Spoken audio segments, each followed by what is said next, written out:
Romains, chapitre 4. Que dirons-nous donc d'Abraham, notre ancêtre? Qu'a-t-il obtenu par ses propres efforts? Si Abraham a été considéré comme juste sur la base de ses œuvres, il a de quoi se montrer fier, mais non devant Dieu. En effet, que dit l'Écriture? Abraham a eu confiance en Dieu et cela lui a été compté comme justice. Or, si quelqu'un accomplit quelque chose, le salaire est porté à son compte non comme une grâce, mais comme un dû. Par contre, si quelqu'un ne fait rien mais croit en celui qui déclare juste l'impie, sa foi lui est comptée comme justice. De même, David exprime le bonheur de l'homme à qui Dieu attribue la justice sans les œuvres. Heureux ceux dont les fautes sont pardonnées et dont les péchés sont couverts, heureux l'homme à qui le Seigneur ne tient pas compte de son péché. Ce bonheur n'est-il que pour les circoncis, ou bien est-il également pour les incirconcis? En effet, nous disons que la foi d'Abraham lui a été comptée comme justice. Quand donc a-t-elle été portée à son compte? Était-ce après ou avant sa circoncision? Ce n'était pas après sa circoncision, mais bien alors qu'il était incirconcis. Et il a reçu le signe de la circoncision comme le gage de la justice qu'il avait obtenue par la foi alors qu'il était incirconcis. Il est ainsi le père de tous les incirconcis qui croient, afin que la justice soit aussi portée à leur compte.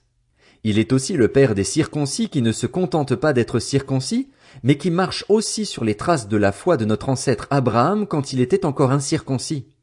En effet, ce n'est pas par la loi que la promesse de recevoir le monde en héritage a été faite à Abraham ou à sa descendance, mais c'est par la justice de la foi. Car si l'on devient héritier par la foi est dépourvue de sens et la promesse sans effet. En fait, la loi produit la colère de Dieu, puisque là où il n'y a pas de loi, il n'y a pas non plus de transgression. C'est donc par la foi que l'on devient héritier, pour que ce soit par grâce et que la promesse soit assurée à toute la descendance, non seulement à celle qui dépend de la loi, mais aussi à celle qui a la foi d'Abraham. En effet, Abraham est notre père à tous, comme cela est d'ailleurs écrit, « Je t'ai établi père d'un grand nombre de nations ». Il est notre père devant le Dieu en qui il a cru, le Dieu qui donne la vie aux morts et appelle ce qui n'existe pas à l'existence. Espérant contre toute espérance, Abraham a cru et est ainsi devenu le père d'un grand nombre de nations, conformément à ce qui lui avait été dit, telle sera ta descendance. Sans faiblir dans la foi, il n'a pas considéré que son corps était déjà usé, puisqu'il avait près de 100 ans, ni que Sarah n'était plus en état d'avoir des enfants. Il n'a pas douté, par incrédulité, de la promesse de Dieu, mais il a été fortifié par la foi et il a rendu gloire à Dieu, car il avait la pleine conviction que ce que Dieu promet, il peut aussi l'accomplir. C'est pourquoi cela lui a été compté comme justice. Or ce n'est pas pour lui seulement qu'il est écrit que la foi a été portée à son compte, mais c'est aussi pour nous. Elle sera portée à notre compte, puisque nous croyons en celui qui a ressuscité Jésus notre Seigneur, lui qui a été donné à cause de nos fautes et qui est ressuscité à cause de notre justification. Romains, chapitre 5. Ainsi donc, déclarés justes sur la base de la foi, nous avons la paix avec Dieu par l'intermédiaire de notre Seigneur Jésus-Christ. C'est aussi par son intermédiaire que nous avons accès par la foi à cette grâce, dans laquelle nous tenons ferme, et nous plaçons notre fierté dans l'espérance de prendre part à la gloire de Dieu. Bien plus, nous sommes fiers même de nos détresses, sachant que la détresse produit la persévérance la victoire dans l'épreuve, et la victoire dans l'épreuve l'espérance. Or cette espérance ne trompe pas, parce que l'amour de Dieu est déversé dans notre cœur par le Saint-Esprit qui nous a été donné. En effet, alors que nous étions encore sans force, Christ est mort pour des pécheurs au moment fixé. À peine mourrait-on pour un juste. Peut-être accepterait-on de mourir pour quelqu'un de bien. Mais voici comment Dieu prouve son amour envers nous. Alors que nous étions encore des pécheurs, Christ est mort pour nous. Puisque nous sommes maintenant considérés comme justes grâce à son sang, nous serons à bien plus forte raison sauvés par lui de la colère de Dieu. En effet, si nous avons été réconciliés avec Dieu grâce à la mort de son Fils lorsque nous étions ses ennemis, nous serons à bien plus forte raison sauvés par sa vie maintenant que nous sommes réconciliés. Bien plus, nous plaçons notre fierté en Dieu par notre Seigneur Jésus-Christ, par qui maintenant nous avons reçu la réconciliation. C'est pourquoi, de même que par un seul homme le péché est entré dans le monde, et par le péché la mort, de même la mort a atteint tous les hommes parce que tous ont péché. En effet, avant que la loi ne soit donnée, Le péché était déjà dans le monde. Or, le péché n'est pas pris en compte quand il n'y a pas de loi. Pourtant la mort a régné depuis Adam jusqu'à Moïse, même sur ceux qui n'avaient pas péché par une transgression semblable à celle d'Adam, qui est l'image de celui qui devait venir. Mais il y a une différence entre le don gratuit et la faute. En effet, si beaucoup sont morts par la faute d'un seul, la grâce de Dieu et le don de la grâce qui vient d'un seul homme, Jésus-Christ, ont bien plus abondamment été déversés sur beaucoup. Et il y a une différence entre ce don et les conséquences du péché d'un seul. En effet, c'est après un seul péché que le jugement a entraîné la condamnation, tandis que le don gratuit entraîne l'acquittement après un grand nombre de fautes. Si par un seul homme, par la faute d'un seul, la mort a régné, ceux qui reçoivent avec abondance la grâce et le don de la justice régneront à bien plus forte raison dans la vie par Jésus-Christ lui seul.